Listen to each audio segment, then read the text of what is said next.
Am I the a-hole because I want to cash out my life insurance policy so I can spend my last 9 to 12 months in comfort? My parents, the beneficiary, are threatening to disown me.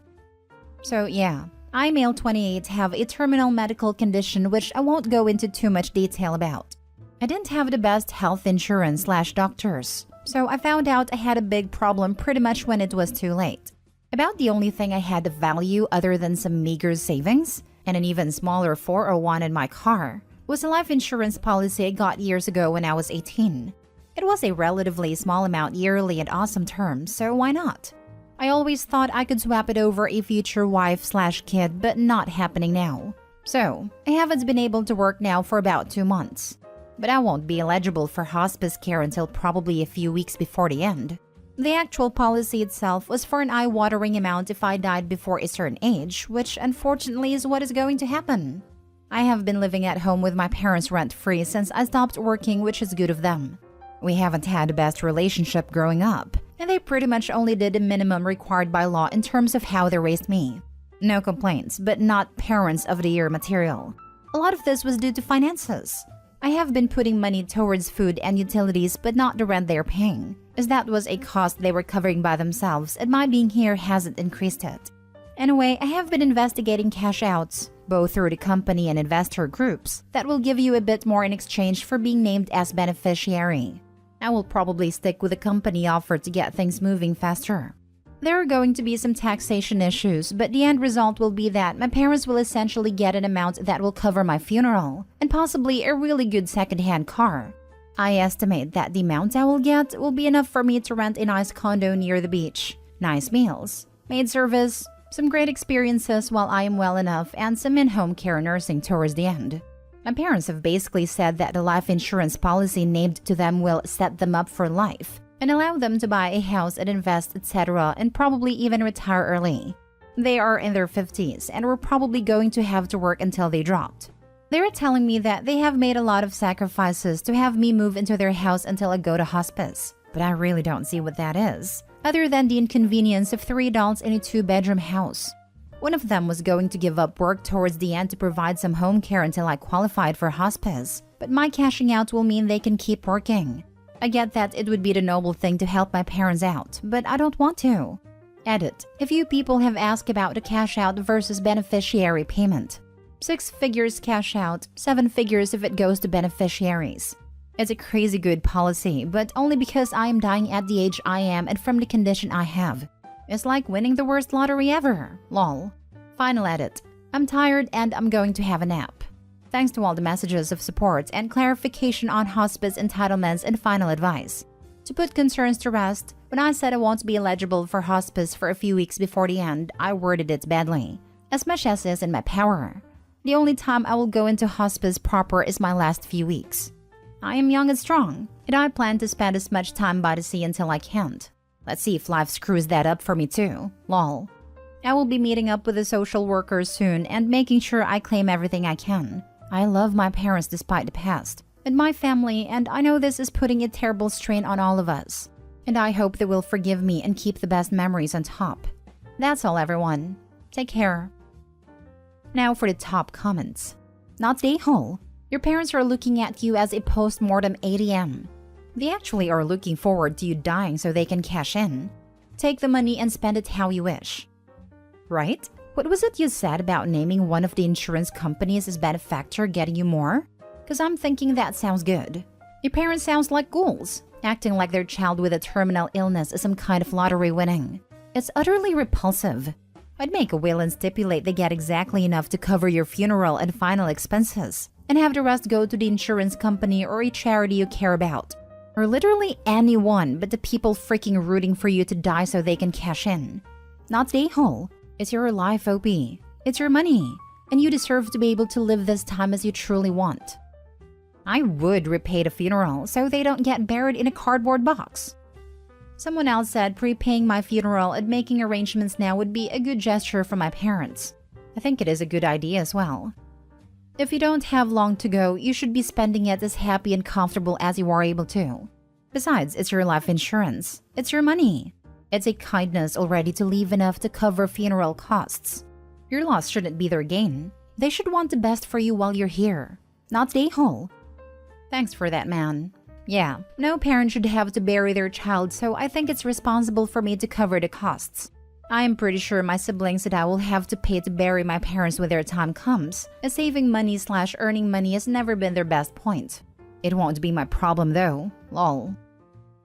Next story. Am I the a-hole for telling my dad he chose his second family just like his dad did? My parents had me at a young age. I'm now almost 29 and my parents are both in their mid-late 40s. Growing up, I saw my granddad, my dad's dad, a lot. But now me and my siblings don't exist to him and he hasn't spoken to my dad in years. He doesn't even know he is a great-granddad. My granddad remarried and pays more attention to the kids from that relationship and their kids. My parents split when I was 12. It was hard, but we got through it. And up until recently, I had a great relationship with my dad. The last time I saw him was 2 days before my daughter's birthday back in March. He made a surprise trip with my half-siblings and his girlfriend. Now, I don't expect him to drop everything because I live 2 hours away, but I was visiting my hometown for 2 weeks in August whilst dog-sitting for my mom. But he was always too busy with my half-siblings to even visit for half an hour. He doesn't even text or call, and he doesn't reply if I do. So I give up. I think what pushed me over the edge is that they can travel 4 to 6 hours to another country for a day out almost every other weekend, but won't travel 2 to see his granddaughter? So I snapped and told him this is how it started with his dad.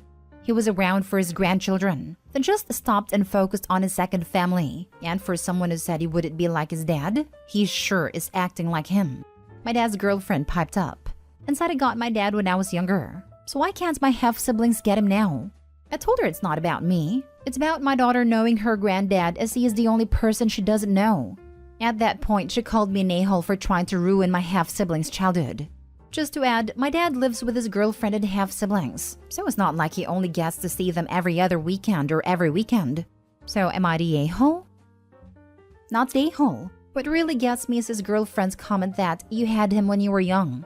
As if growing up means he is no longer your father and you aren't meant to want time with him. I find that extremely entitled of her, because she really is prioritizing her children.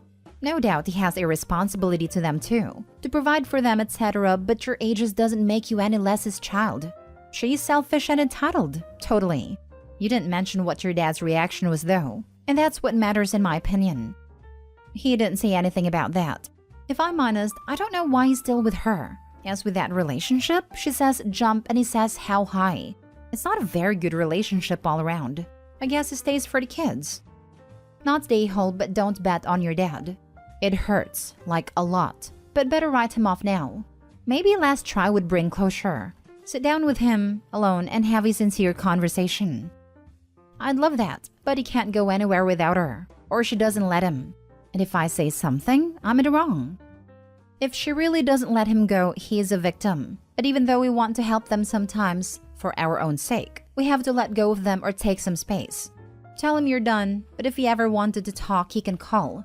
Try to free yourself of waiting for something you have no influence on. Next story. Am I the a-hole for selling my house which could cause my in-laws to be homeless? My wife was diagnosed with cancer 2 years ago. She fought as hard as she could for as long as she could, but she sadly passed away 6 months ago. We never had kids, and both were very career-focused. After my wife's diagnosis, she wanted her parents to move in with us because they lived on the opposite coast of the US, and she wanted to spend as much time with them as possible. Our house had plenty of room for them, and I wanted to make my wife as happy as possible with the time she had left, so I agreed. Her parents are both retired, but they aren't exactly well off. We never asked them to help pay for anything while they lived with us. There was enough stress in our lives already, and none of us wanted to add financial issues to that. They helped with groceries from time to time, but we never asked for more than that. Lately, I've been struggling a lot with my grief. I feel like a lot of it is connected to our house and everything in it reminding me of my wife. I break down a lot over the tiniest stuff. My in-laws still live here, and as far as I know, they haven't made any arrangements for moving out. For the last month or so, I've been contemplating selling the house and pretty much starting over somewhere new to try and get away from so many triggers. I finally talked with a realtor a couple weeks ago, and I'm pretty much set on moving forward with selling the house. I brought it up with my in-laws over this past weekend, and it did not go well. They accused me of wanting to erase the life that my wife and I built here. But they accused me of wanting them out of my life now that my wife is dead. They told me they have nowhere else to go and I would basically be making them homeless. I can completely understand their anger and fear, but also this isn't their house nor their decision. I am simply wanting to move on from my lowest point in my life. I do not want to erase anything that my wife and I built together. But I also don't think I can continue living in this house. It's just too heartbreaking and I don't like crying every time a memory gets triggered. I ended up telling them that they are free to stay here for as long as it takes to sell the house. But I recommended that they start looking into making their own arrangements. Father-in-law asked if I would be willing to rent the house to them so that they don't have to find a new place. But when I told him what I would expect for monthly payments, he scoffed at it and called me out for trying to capitalize on their grief and that their daughter would have never wanted this. Neither one of them is talking to me now, and there is definitely palpable conflict in the air. I don't like that it has come to this, but I am making a decision based on what I think is best for me right now. I feel bad for the situation it puts my in-laws in, but I can't be responsible for their feelings in addition to my own right now. Now for the top comments. Not the a-hole. You have been saving them money for the last 1 to 2 years.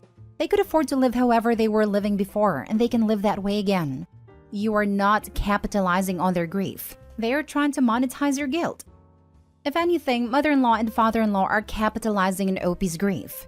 They knew moving in that they were there to spend the rest of their daughter's life together. There is no reason that they should be there 6 months after Opie's wife passed. If they had moved out after their daughter passed, even like a month or 2 later, Opie could have already sold the house and started to heal. Not the a-hole. You're not throwing them out tomorrow.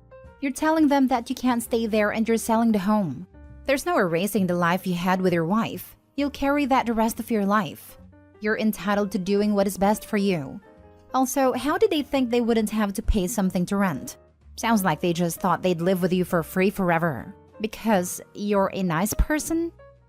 Not the a-hole at all. However, I'm just going to say from a housing market perspective, you might want to wait a few months. And instead of telling parents when it sells they have to move out, give a deadline, say 6 months. Otherwise, they'll either try to sabotage the sale or will wait until the last minute and claim you made them homeless. So sorry for your loss, and I hope a new place will help you heal. I don't care about a market. I just want to stop having breakdowns every time I have a triggering memory over something silly, like finding a beach towel my wife used on a vacation we took. Last story. Am I the a-hole for not moving out of my brother's house? My brother, 42 male, and his fiancée, 39 female, are getting married. I, 36 male, live with my parents who are in their 80s. My brother pays rent for the home. However, he lives in his apartment but will soon be moving back into his house and told me he wants me to move out, knowing I can't afford my own apartment. I am a military reserve part-time soldier and my brother is a mailman and realtor. My parents and I have lived with my brother for 10 years now, and now he wants me to move out without having any sort of plan or housing arrangement in place for me. He knows I don't make much, only roughly $12,000 a year since I only work once every weekend or when I am getting scheduled for drill, which obviously isn't often. I told him that I would move if he would allow me to live inside the apartment that he is currently living at, but he has declined and won't allow me to without giving any sort of reasoning.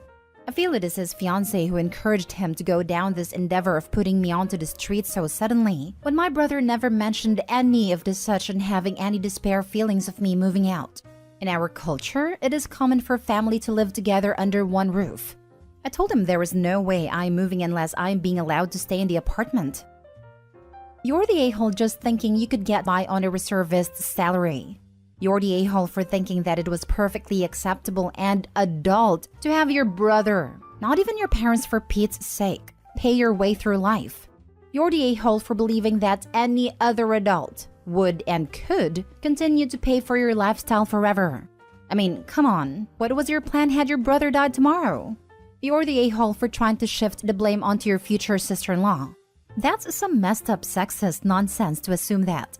But even if it's true, you're the a-hole for now expecting someone else to have to financially support your obviously capable but lazy butt. You're the a-hole because in all of this, not once did you think about how any of this is going to affect your geriatric parents. Where are they supposed to go? Go freaking enlist full-time and learn some self-respect, self-motivation, and basic common sense. All of this, especially the reservist part. OP, you know almost all reservists work full-time jobs too, right? What has stopped you in the past 10, 15 plus years from working more than reservist hours? You have spent your entire adult life being taken care of. It's time to grow up and take responsibility for your life and quit expecting everyone else to foot the bill. You're the a-hole. Yep, we had a reservist on my team, recently transferred to a new group, and he was a manager. When he had trainings or active duty, he would go on military leave and then come back. It never caused any issues with his employment here. My man, get your act together. You're not your brother's responsibility. It's his house. If it says get out, then you're going to have to put your big boy underwear on and get a job outside of your weekend soldier cosplay. You're the a-hole. You are 36. You officially were an adult at 18 years ago. You have lived far too long on your brother's dime. It is time to adult. Good for your brother that he recognizes this would be an infringement on his relationship with his fiancée to have his grown brother continue on as his dependent for no reason. Set some goals. Get some life counseling. Get a job. Spread your wings and fly.